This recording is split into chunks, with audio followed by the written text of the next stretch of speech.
Hey guys and gals, it's your buddies Drew and Ralphie with Living History's Mysteries and Ferocious Feline Productions.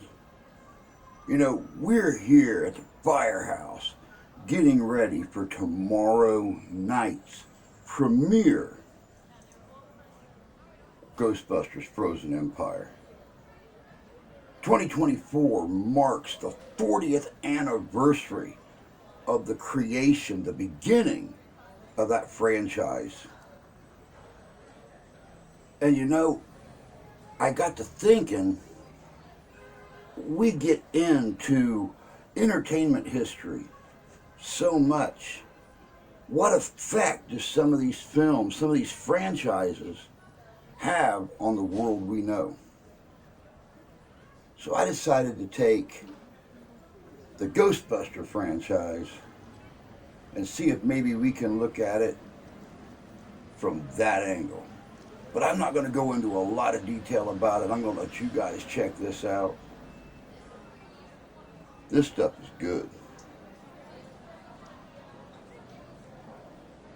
In 1984, the world was introduced to a film that would change the pop culture landscape forever.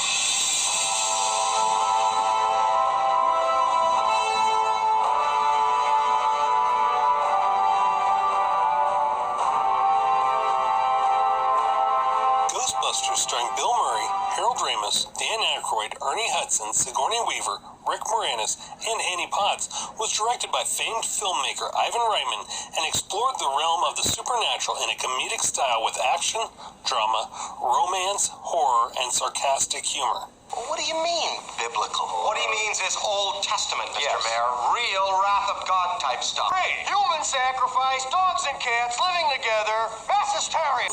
He slimed me. That's great! Kind of makes you wonder, doesn't it? Wonder what? Whether she's naked under that toga? She's French. Tell you what, I'll take Miss Barrett back to her apartment and check her out.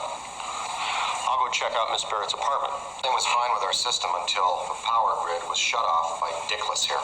Is this true? Yes, it's true. This man has no dick. The film spawned an entire franchise after becoming box office gold shortly after its release. 3 years after its introduction to the public, the film was transformed into an animated series, which in turn produced a line of toys, comics, video games, and other merchandise. The theme song for the film held the Billboard #1 spot for 3 weeks and produced its own series of spin-offs and merchandise. Ghostbusters became a pop culture sensation seemingly overnight, but it wasn't without lawsuits or controversy. Violating a judicial restraining order, willful destruction of public property, fraud, malicious mischief. See you in a couple of years. That's your first parole hearing. They'll never take us alive. All right, let's get on with it. The idea for the film originated with Dan Aykroyd, whose family had long been involved in the occult and paranormal. The original concept for the film was completely different than what it ended up becoming, and was originally set to star John Belushi in the role of Peter Venkman. However, Belushi died during pre-production, and Bill Murray was cast for the role, which would help establish him as a leading man in many different genres of film, alongside his work in Meatballs, Stripes, and Ghostbusters 2, all of which were co-written by Harold Ramis, directed by Ivan Reitman, and starred Bill Murray. A relationship that would continue until the film Groundhog Day in 1993, when Ramis and Murray had a falling out. Their relationship would not be mended until their work on Ghostbusters the video game in 2009, just 5 years before Ramis' death in 2014. I'm sorry. I didn't believe you. I should have called. I miss you, my friend. In 2009, Terminal Reality developed what before Ghostbusters Afterlife came along was intended to be the third official installment of the franchise and included the voices and likenesses of all 4 original cast members from the film. The game introduced a new member of the team that would represent the player. This character would be dubbed the Rookie.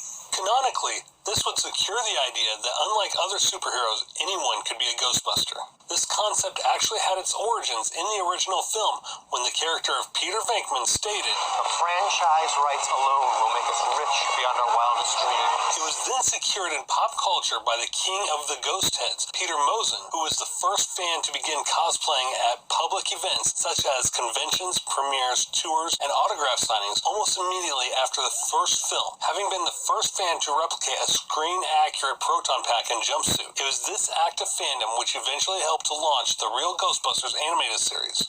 A ghost head is someone who has clearly found some meaning and purpose and relevance to the whole Ghostbusters phenomenon. There are Ghostbuster chapters all over the world.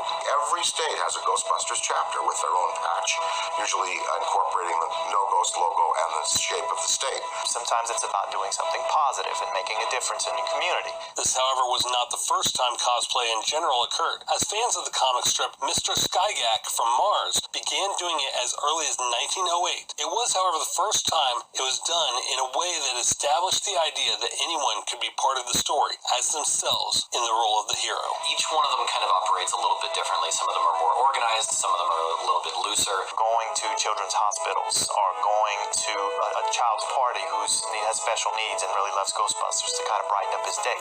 The animated series was developed shortly after this. However, due to the popularity of the 1984 film, Filmation, the studio which owned the copyright to the name Ghostbusters and produced the original show, decided to develop their own animated series, piggybacking off the film's success.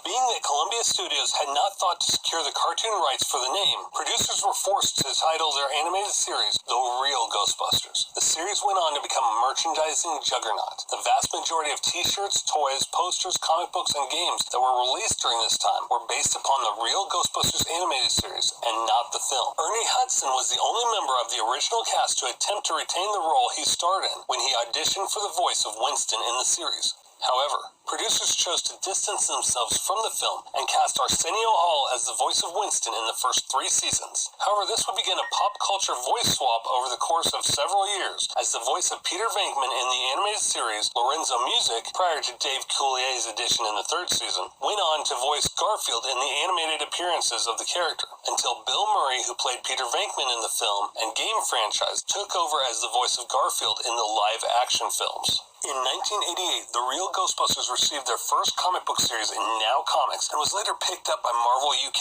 It was immediately after this that the animated series changed its format in order to appeal to younger audiences. Gone was the dark tone of the earlier series and scary elements that attracted kids on Saturday mornings due to it being completely different from anything else on children's television. The title for the show was changed to Slimer and the Real Ghostbusters, and each episode was divided into 2 parts. There was the first half, which was more in line with the original series, and the second half, which was more cartoonish and revolved around the Ghostbusters mascot, Slimer. Soon the comic series followed suit, but dropped the Real Ghostbusters title altogether in favor of simply titling the comic series Slimer.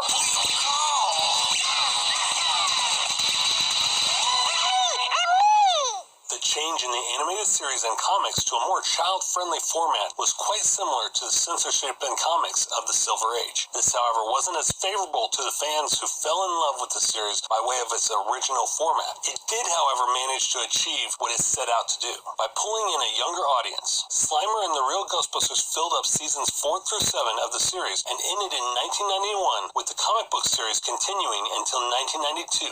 The popularity of the Real Ghostbusters and Slimer and the Real Ghostbusters is what ultimately led to the production of Ghostbusters 2 and all the tie-ins that followed. Elements of the series can be found in the film, as Slimer has been changed from a malevolent spirit to a friendly ghost who helps Lewis get to the museum. Winston's mustache was also removed for the sequel in order to more closely resemble his animated counterpart. The more adult-oriented elements of the original film were also left out of the sequel, in order to better appeal to younger fans of the series.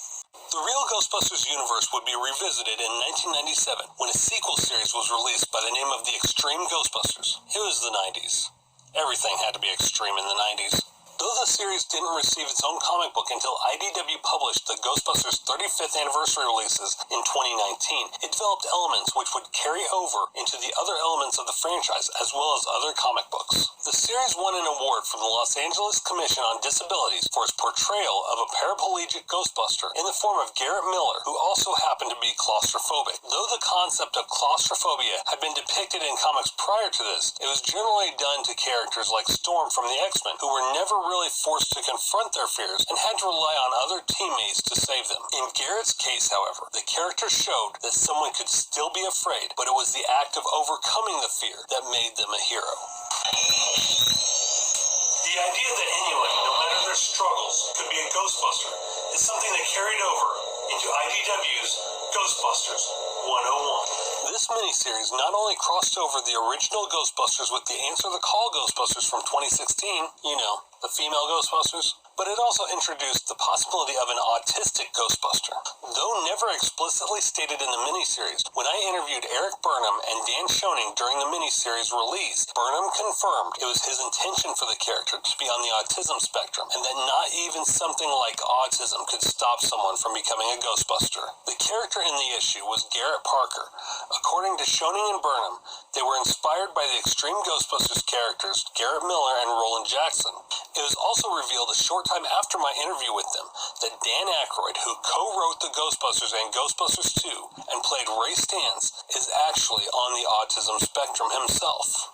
The name Ghostbusters was borrowed from the 1975 children's sitcom which starred Forrest Tucker and Larry Storch and was named The Ghostbusters. Due to the uncertainty in attaining the rights to the name, the film was nearly titled Ghost Smashers. Though Columbia eventually managed to secure the rights to the name, alternate scenes were shot for the film using the Ghost Smashers name. IDW Publishing would eventually use the alternate name as a rival paranormal elimination team in Ghostbusters number 13 in 2012. But were eventually merged into the Ghostbusters in a later issue. The leader of the Ghost Smashers, Ron Alexander, went on to join the Rookie from Ghostbusters the video game in the Chicago branch of the Ghostbusters. Controversy followed the franchise when Harvey Comics filed a lawsuit against Columbia Pictures because the No Ghost logo infringed on their copyright due to it bearing too strong a resemblance to Fatso from the Ghostly Trio.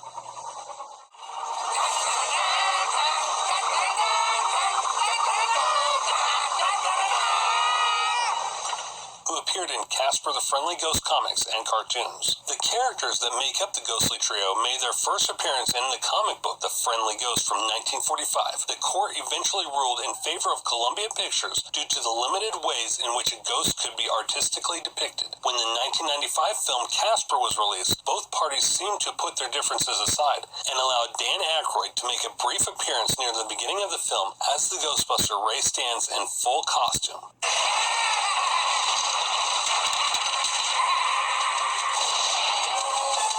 Who are you gonna call? Someone else.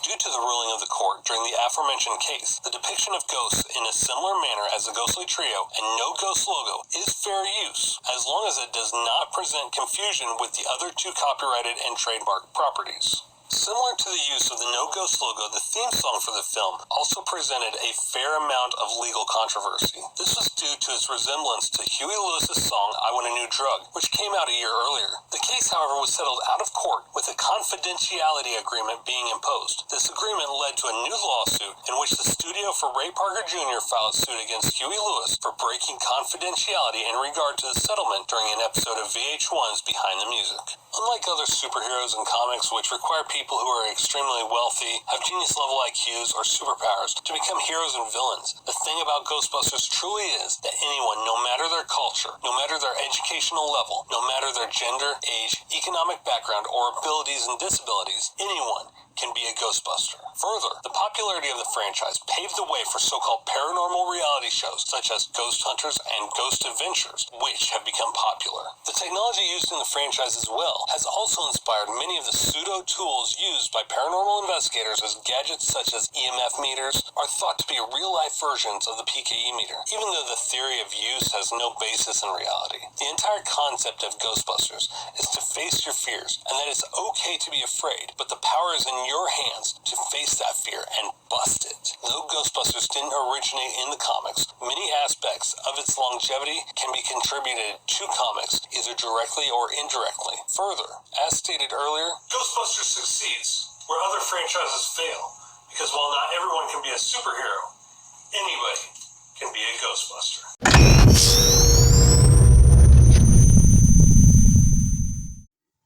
Welcome back, y'all. It's like I was saying in the beginning. A lot of these franchises take the world by storm. They start off as one film, and then another one, and then another one. Not counting the 2016 version, this is the 4th installment in this franchise.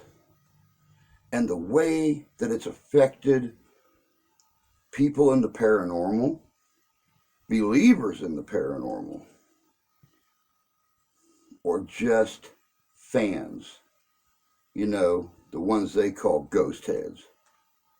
I'm one, and I'm proud to be part of the Kalamazoo Ghostbusters and the Great Lakes Ghostbuster Coalition. I love doing the children's hospitals, I love doing the parades, and I love doing the premieres.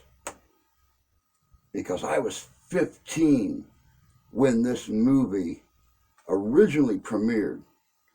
And now I'm looking at kids that are 4 and 5 now that are just as fascinated with the uniforms, the people, and the cars. Not to mention the films. But I can't dilly-dally. We have got to head out so we can be at the theater tomorrow night, the 22nd of March, for the premiere of Ghostbusters Frozen Empire. Always remember, it's the little things that kids remember. And well, like they said in the video, anybody can be a Ghostbuster. Y'all take care.